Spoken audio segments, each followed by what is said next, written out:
ಕಳೆದ 24 ಗಂಟೆಯಲ್ಲಿ ಭಾರತ ದೇಶದಲ್ಲಿ ಏನಾಯಿತು? ನನ್ನನ್ನು ಅಧಿಕಾರದಿಂದ ಕೆಳಗಿಳಿಸಿ ಮತ್ತೆ ಹಗರಣಗಳನ್ನು ಮಾಡಲು ಕಾಂಗ್ರೆಸ್ ಮತ್ತು ಜೆಎಂಎಂ ಕಾಯುತ್ತಿದೆ ಎಂದು ಜಾರ್ಖಂಡ್ನಲ್ಲಿ ಮೋದಿ ಆರೋಪ ಮಾಡಿದ್ದಾರೆ. ಹವಾಮಾನ ಇಲಾಖೆ ಪ್ರಕಾರ ಮುಂದಿನ 5 ದಿನಗಳಲ್ಲಿ ಮಾನ್ಸೂನ್ ಕೇರಳಕ್ಕೆ ಆಗಮಿಸುವ ಸಾಧ್ಯತೆ ಇದೆ. ಈ ಅವಧಿಯಲ್ಲಿ ಕೇರಳದಲ್ಲಿ ಮುಂಗಾರು ಮಳೆ ಆರಂಭಕ್ಕೆ ಅನುಕೂಲಕರವಾದ ವಾತಾವರಣ ಇರುವ ಸಾಧ್ಯತೆ ಇದೆ ಎಂದು ಹವಾಮಾನ ತಜ್ಞರು ಹೇಳಿದ್ದಾರೆ. ಚುನಾವಣಾ ಫಲಿತಾಂಶದ ದಿನ ಹತ್ತಿರ ಬಂದರೂ ವಿಪಕ್ಷಗಳ ಮೈತ್ರಿಕೂಟ ಇಂಡಿಯಾ ಅಲೈನ್ಸ್ ನಲ್ಲಿ ಎಲ್ಲವೂ ಸರಿಯಿಲ್ಲ ಎಂದು ಮತ್ತೊಮ್ಮೆ ಸಾಬೀತಾಗಿದ್ದು, ಟಿಎಂಸಿ ಮುಖ್ಯಸ್ಥೆ ಮಮತಾ ಬ್ಯಾನರ್ಜಿ ಅವರು ಇಂಡಿಯಾ ಮೈತ್ರಿಕೂಟದ ಸಭೆಗಳಿಂದ ಮತ್ತೊಮ್ಮೆ ದೂರ ಉಳಿಯುವ ಮೂಲಕ ಇದನ್ನ ಖಚಿತಪಡಿಸಿದ್ದಾರೆ.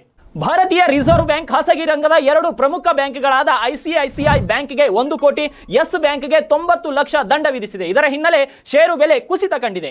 ಭಾರತದ ಚುನಾವಣಾ ಇತಿಹಾಸದಲ್ಲಿಯೇ ಈ ಬಾರಿಯ ಲೋಕಸಭಾ ಚುನಾವಣೆಯಲ್ಲಿ ಪ್ರಧಾನಿ ನರೇಂದ್ರ ಮೋದಿ ಅವರ ನೇತೃತ್ವದ ಎನ್ಡಿಎ ಮೈತ್ರಿಕೂಟವು ಅತ್ಯಧಿಕ ಬಹುಮತದಿಂದ ಜಯಗಳಿಸಲಿದೆ ಎಂದು ಅಮೆರಿಕ ಭಾರತ ಸಂಬಂಧಗಳ ತಜ್ಞ ರಾನ್ ಸೋಮರ್ಸ್ ಭವಿಷ್ಯ ನುಡಿದಿದ್ದಾರೆ. ಈ ರೀತಿಯ ಲೇಟೆಸ್ಟ್ ಅಪ್ಡೇಟ್ಸ್ಗಳಿಗಾಗಿ ನಮ್ಮ ಪೇಜ್ಗೆ ಫಾಲೋ ಮಾಡಿ.